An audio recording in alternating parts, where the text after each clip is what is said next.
everybody. Welcome to episode 46 of the Unwrapped Leader Podcast, where we get raw, real, and relevant in the new network marketing and helping you become a gifted leader in your business. My name is Teisha from Alberta, Canada. And I am Dracy from Australia. And guess what, Dracy? What? The weather is looking good today in Alberta.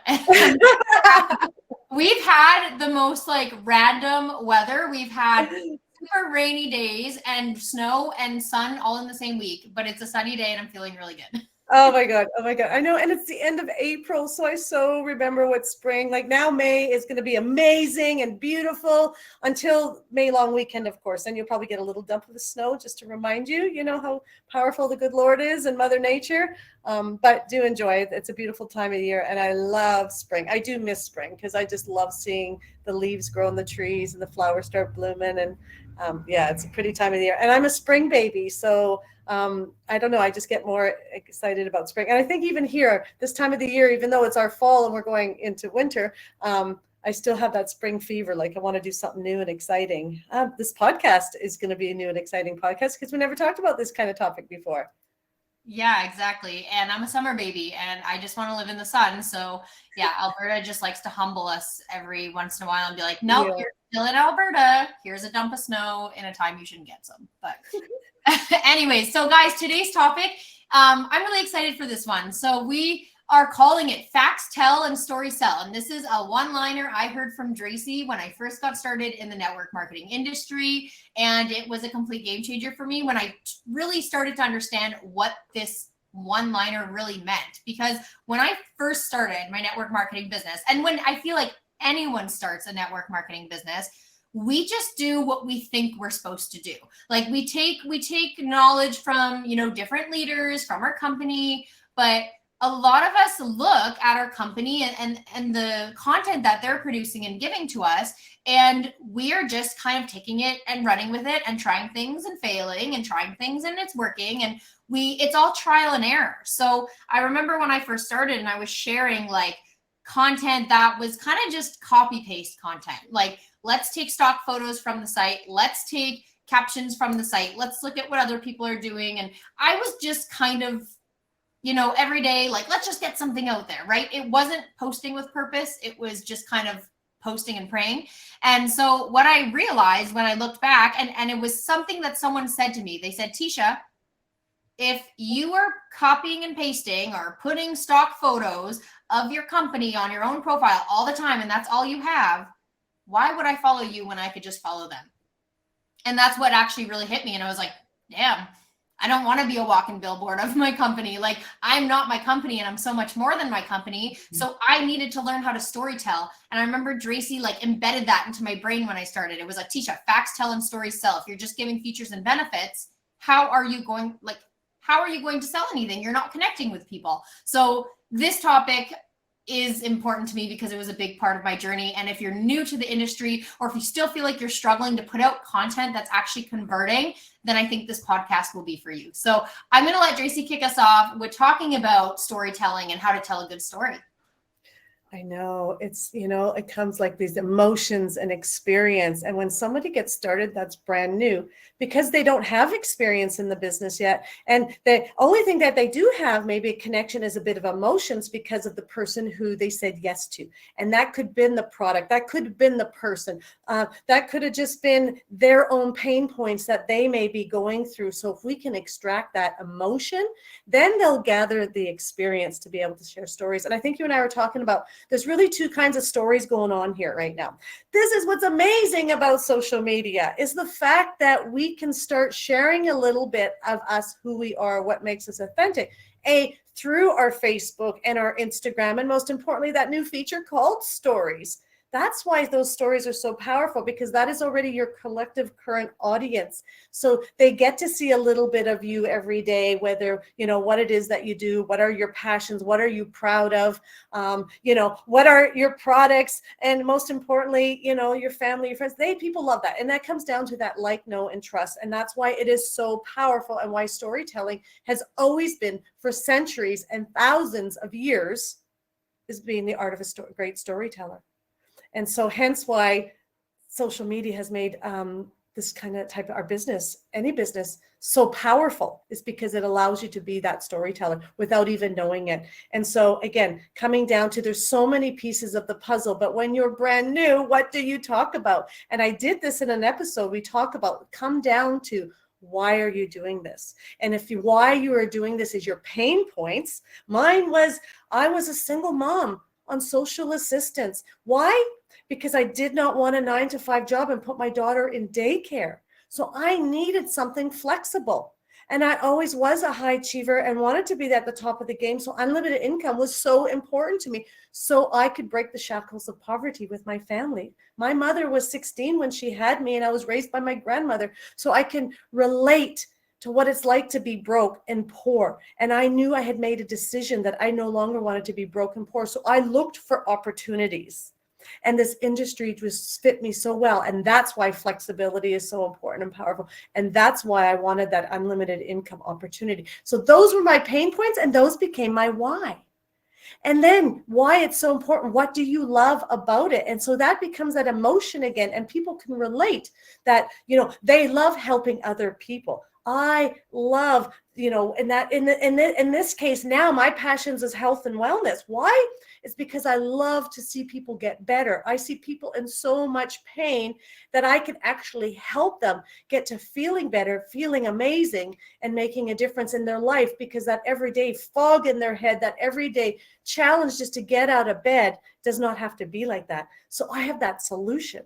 And hence what it's done for me. Watching my mom nearly 5 years ago almost die on her deathbed, having fibromyalgia, her brain on fire, her kidneys failed, and having to have that experience of going to the hospital, flying to Canada within 24 hours. First of all, not even know if I'm going to arrive in Canada, if my mom's going to survive, but I arrive to see her strapped up, locked up, because she was just the state that she was in.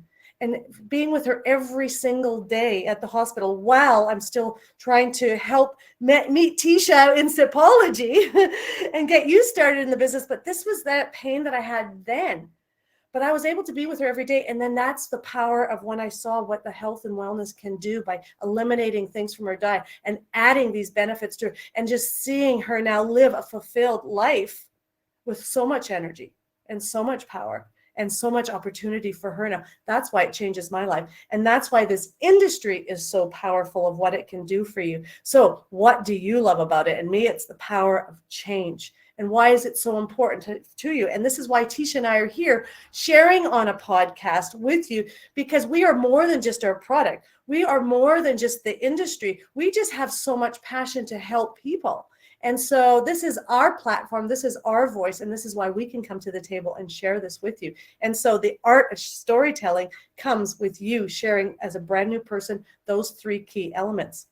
Again, being emotional beings that we are will allow people to connect and like, know, and trust, hit that pain point, allow them to feel those emotions. And that's why we even talk about traits of a leader, why it's so powerful to be an emotional leader. And when we talk about being an emotional leader, we don't mean about getting emotional about the day-to-day things that don't happen. We're talking about getting emotional about people's dreams and goals. And so talk about your dreams and goals, and talk about other people's dreams and goals, which makes it so powerful. And I even shared this in the book. Paint it like a picture, like a Michelangelo in the Sistine Chapel, the details, the colors. I hope you guys had the opportunity to hear the details and the colors that I've shared, and just talking about facts, tell, stories, sell. And the other thing is there's a Harvard study that was done about how we are social creatures.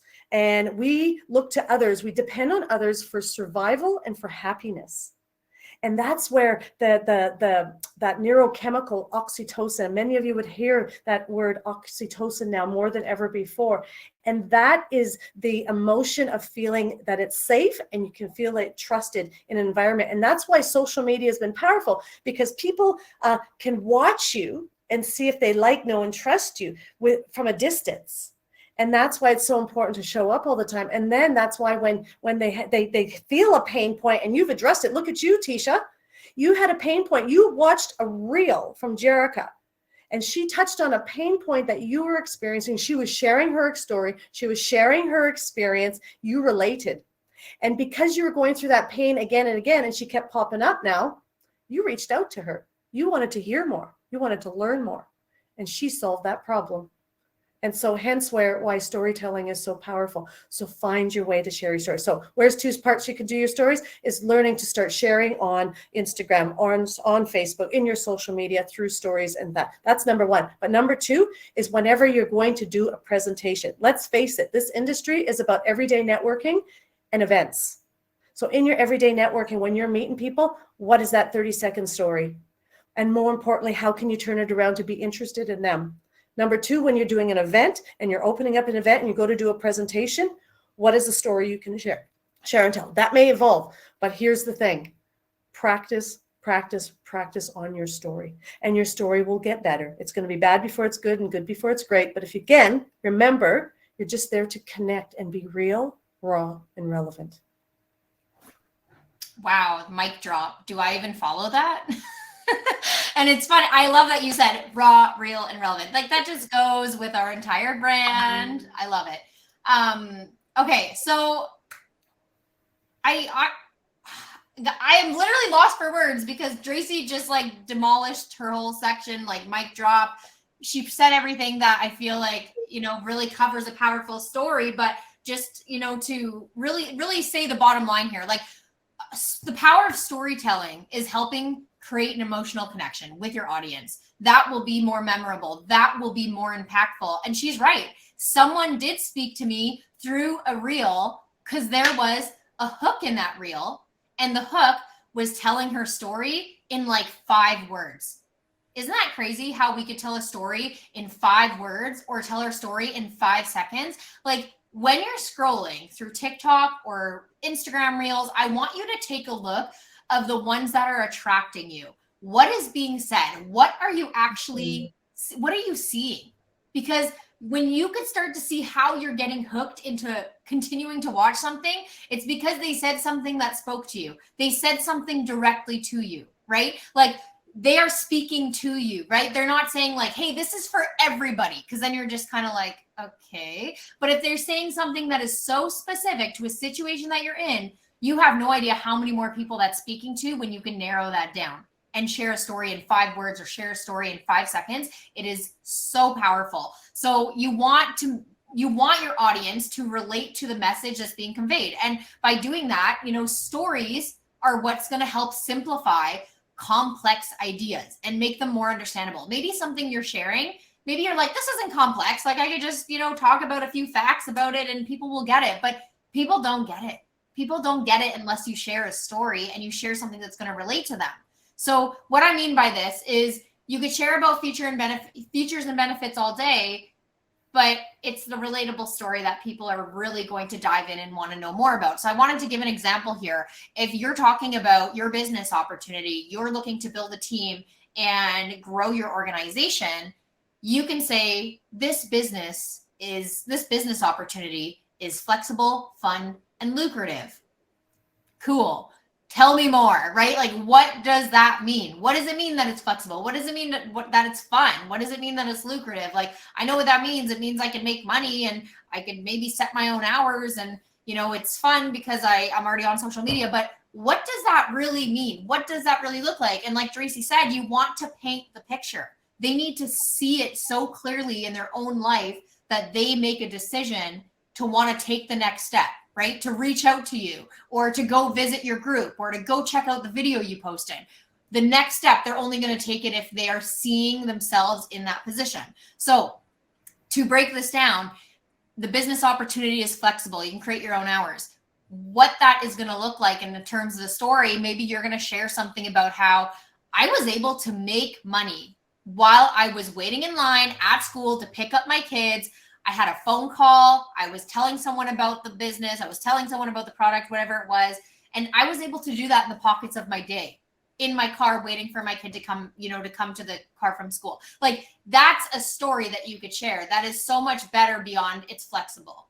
You can make your own hours. What does that really look like to someone, right? It's gonna really resonate with someone when you actually give that example. Next is it's fun. Well, like what's fun? Like the people, and if it is the people, like what about the people, right? So if you've been in a network marketing business and you've been able to attend an in-person conference, you know what I'm talking about when I say fun.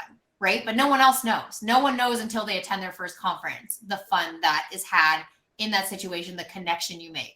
And so when you share an experience, you went to a conference, you made so many new friends, you learned so much, and the takeaways that you got, maybe how your mindset has changed, the things you've learned, like that to people that's what's going to stand out to people is maybe the travel opportunities, right? She got to go to Vegas and meet with all these people. I remember my first leadership summit was in Vegas, and that was a blast. I brought my husband, actually my mom and my dad came. We kind of made a little trip out of it, but I was able to meet people in Vegas, learn more about my business, have a freaking good time. Like that's the kind of stuff that people want to hear when you say fun.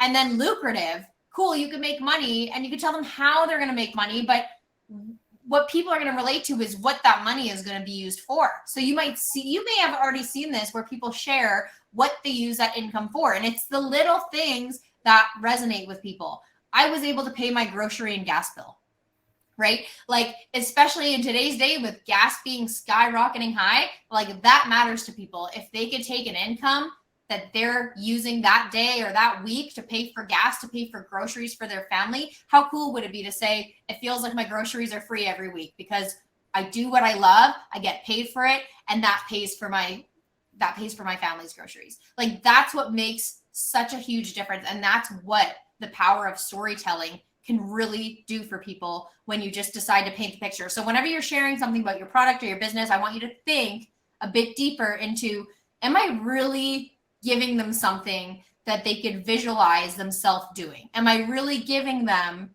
something that they can just see themselves pursuing and wanting to take the next step to reach out to me, or wanting to take the next step to watch that video, to be a part of this group, right?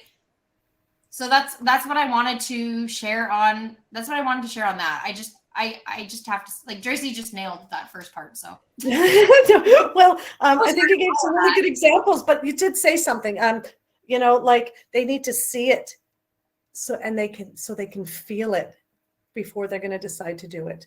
And I think if you can just know that, that's your goal, is get them to see it, feel it, so they can do it. And that's what makes it so powerful. And again, people who play together stay together.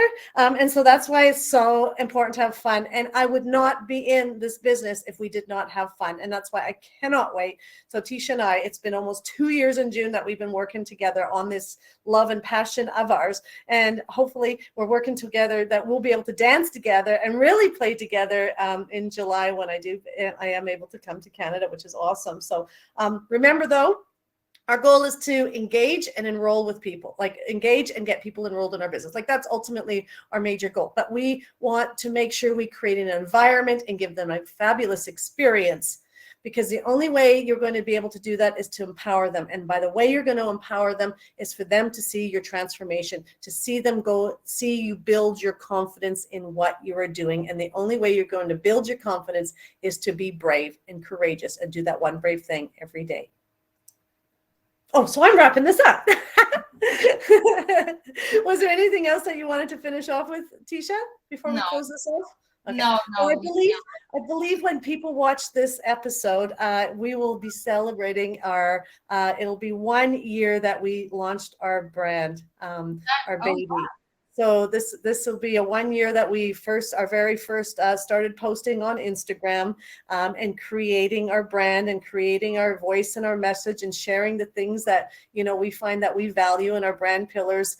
So I just want to say happy birthday to the Unwrapped Leader for its first birthday. And we're quite excited about that. And we have so much more in store for you. So anyway, if you've liked this episode, please like it. If you got comments on what your nuggets are, please share. Most importantly, if you haven't subscribed already, please subscribe. And if you're listening to this on a podcast, please give us a 5-star review. And we'll look forward to seeing you next week. Bye, guys.